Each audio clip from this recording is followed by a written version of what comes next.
सभी को दोस्तों, एक ग्रामीण कहानी है। आज मैं आपको एक कहानी सुनाती हूँ, बहुत अच्छी वाली। एक माँ के 3 लड़के थे। 2 लड़के बड़े थे और काम धंधा करते थे। तीसरा लड़का सीधा साधा और भोला था। उनकी माँ मर गई। दोनों बड़े भाइयों ने छोटे भाई से कहा कि माँ के फूल यानी कि अस्थियाँ गंगा जी में डाल दे, इतना काम तू कर दे। उसने कहा, बहुत ठीक है। वह माँ के फूल लेकर अपने घर से चला। घर से गंगा जी 300 कोस दूर थी। पैदल रास्ता चलते चलते वह थक गया तो किसी से पूछा, भैया गंगा जी कितनी दूर है? वह बोला, तुम तो 150 कोस आए हो, अभी 150 कोस गंगा जी और आगे है। उसने सोचा कि गंगा जी कब पहुँचूँगा और फिर लौटकर कब जाऊँगा। ऐसे दुखी होकर उसने वे हड्डियाँ जंगल में फेंक दी और गांव के पास से वर्षा का मीठा जल बर्तन में भर लिया, क्योंकि गंगा जी जाते हैं तो लौटते समय गंगा जल लाते हैं। फिर वह वहाँ से पीछे चला आया और अपने गांव पहुँच गया। बड़े भाई सोचने लगे कि अगर यह गंगा जी जाकर आता तो इतने दिनों में नहीं आ सकता था। यह गंगा जी गया ही नहीं है।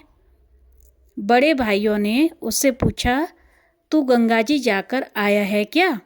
उसने कहा, हाँ गंगा जी जाकर आया हूँ। ठीक गंगा जी के ब्रह्म कुंडल में फूल डालकर वहाँ से गंगा जी का यह जल भरकर लाया हूँ। ऐसे वो झूठ बोल गया। भाइयों ने समझ लिया कि यह ठीक नहीं बोल रहा है, इसीलिए फिर चुप हो गए। दूसरे दिन नींद से उठकर एक भाई छोटे भाई से बोला, अरे भाई तू सच्ची बात बता दे, क्या तू गंगा जी हो आया और फूल ठीक गंगा जी में डाल दिए? उसने कहा, हाँ बिल्कुल गंगा जी जाकर आया हूँ।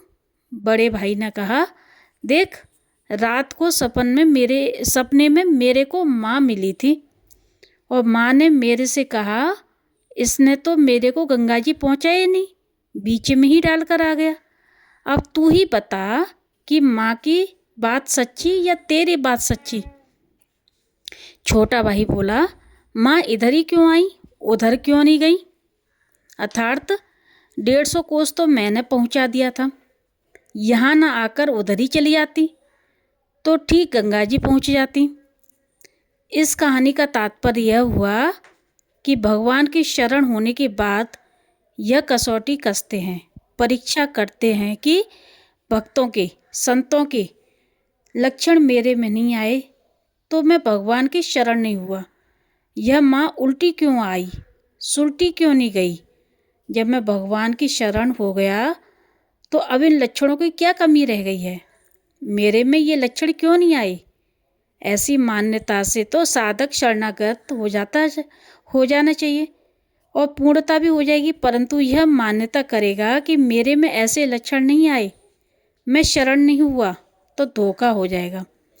कई लोग कहते हैं अगर मैं भगवान का भक्त हूँ तो मेरे में ये सब जरूर आने चाहिए लक्षण। कहते हैं ना कि मेरे भी ये सारे लक्षण आने चाहिए कि मैं जैसे भगवान का भक्त हूँ। अरे जिसने अपने आप को भगवान का भक्त मान लिया हो तो जो लक्षण होते हैं उनकी ज़रूरत ही नहीं है भाई। ऐसे ही गीता में सब कुछ सही सही लिखा हुआ है कि ज़रूरत ही नहीं पड़ती है। अगर हम में कोई लक्षण नहीं है तो कोई बात नहीं, लेकिन हम हैं तो भगवान की, इसीलिए यही मान लेना ही उचित है कि हम भगवान के, भगवान हमारे हैं। बोलो राधे राधे।